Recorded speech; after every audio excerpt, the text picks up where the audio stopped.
Hello and thank you for watching my video.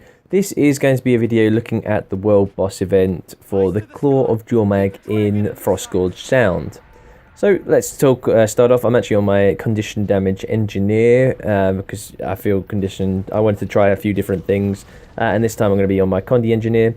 So we've actually done the pre-events that start off the Claw of Jormag, and then he sort of flies around and then he'll land and we'll get the stage 1 of the Claw of Jormag, which I'm going to refer to as Jormag from now on, as everybody else does in game, which I know isn't correct because obviously Jormag's going to be massively bigger than this Claw, but because obviously no one wants to call it Claw, they just call it Jormag. So in this initial stage he'll throw out like these shards and the elementals, and he puts up this wall, the corrupted ice shield. So what you want to do is you want to grab a Chazuka, and you can see here I've got one on me. So my first 5 skills have been changed, and you want to keep pressing the skill 1 at the corrupted shield. It will do these like ice spikes that you can sort of block by using skill 5, although I just did it there a little bit too late. But yeah, you just set it on auto attack. Rangers can also do a fair amount of damage just by using longbow skills, but you want to stay out of the range because you'll notice under my on my skill bar at the sort of just above where I've got currently, I have regeneration. You'll notice that I'll get this sort of like ice stone icon appear, and that actually means that I'm suffering damage due to the sort of Jormag's effect. If you get too close, you'll suffer from this, and it actually stacks up to 3 stacks, and it really does down you fairly quick. So what happens? We defeat this ice shield, and then the objective is to get Jormag, or the Claw of Jormag, less than 50% health, and then you can move on to stage 2. So here we go. I just wanted to put up take off the heads-up display so that you can actually see just how beautiful the design is, and just how incredibly detailed this actual fight is.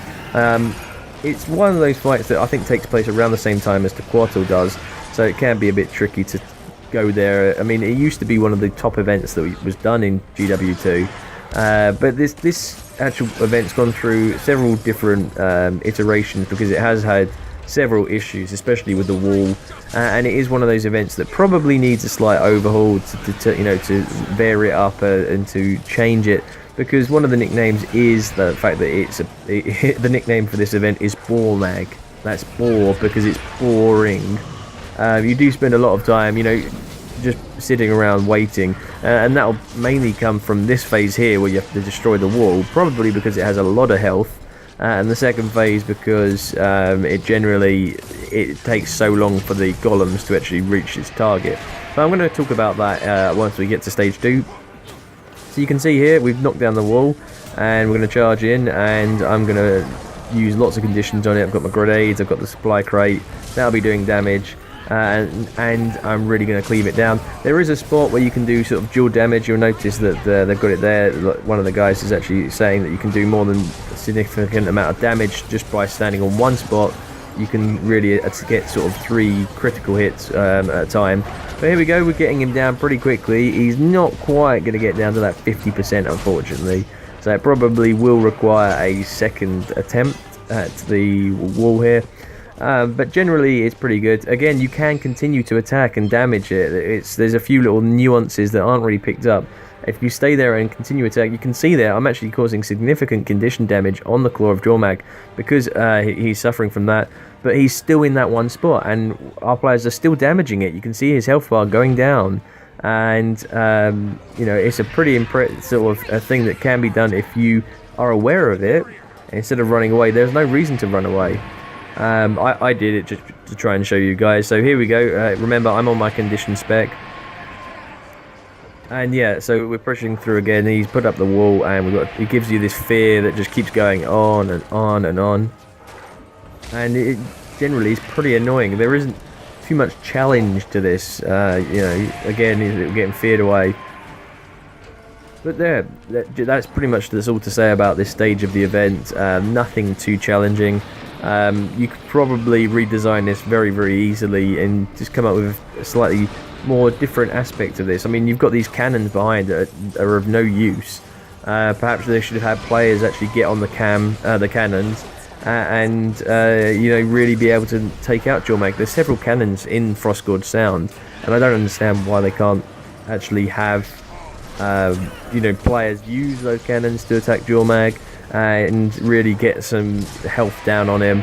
But here we go, so we're in the right position here. We are going to bring down the wall again. And what I'll do, I'm going to stop talking, and what we're going to happen, we're going to pick this up as we move into stage 2 of the Jormag fight.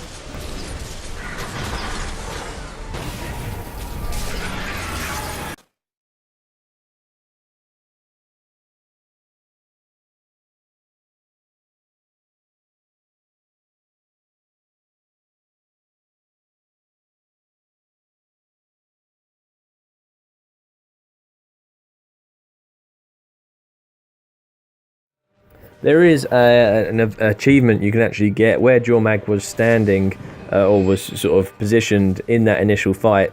If you actually stand there, you can see on the minimap where the commander's tag is.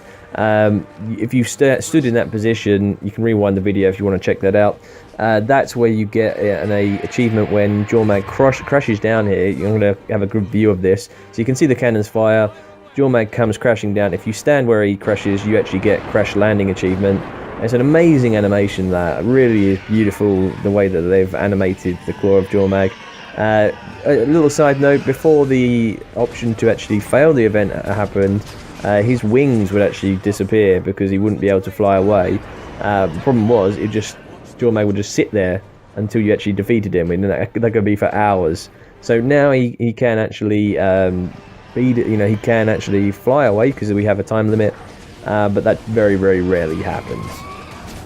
So you can see here now, this is stage 2, and stage 2 of the event involves these ice pillars that spark up, and you notice on our minimap we've got these 3 shields. Now these 3 shields on our minimap represent golems, and the golems have to deliver bombs to the beneath Jormag's sort of body or feet, and they will make him vulnerable. These ice pillars sprout up, and they basically, as you can see here, destroy the golems. So your job is to make sure that the golems are protected and that you take out all of these shards as soon as possible. You can't really damage Jormag too much. The damage is ineffective, and basically if you go too close to Jormag, the effects that he has on you will basically down you very, very quickly. You do get occasionally a couple of champions that will spawn to the rear of you, but generally this is what takes the longest amount of time because people really don't concentrate. As you can see, the ice pillars just destroyed the golem there. People don't concentrate on taking out these ice pillars, and the problem is that the golems will then have to respawn and take even longer to actually get to Jormag, and this is where the actual main difficulty in this boss fight takes place and why it takes so long. If you had some dedicated people that would, you know, that they were ready to run the golems and protect the golems, then, you know, by taking out the shards as soon as possible, this fight would go on a lot quicker, and you cleave down Jormag a lot sooner. So what we're going to do, I'm going to speed this up quickly and show you what happens when Jormag becomes vulnerable, because we actually have a number of golems that have made Jormag vulnerable, and obviously you get a lot of funny comments. There's this guy that always says, "Watch the ledges." It's just quite sort of, he says it no matter what. So anyway, I'm going to let you enjoy the visuals here, and we'll pick this up once we attack Jormag.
Okay, so we are just about to attack Jormag. So here we go. We've actually managed to get the golems to make him vulnerable.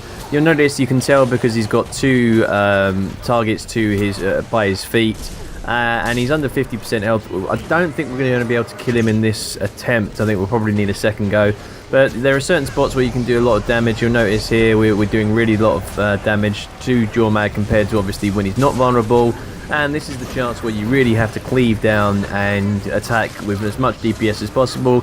But if you notice, he does get back up, and we have to sort of fall back, because if you look just above my health bar, sort of to the right of my health bar, you can tell here that there's these I'm being drained by the sort of the frost effect that Jormag gives out.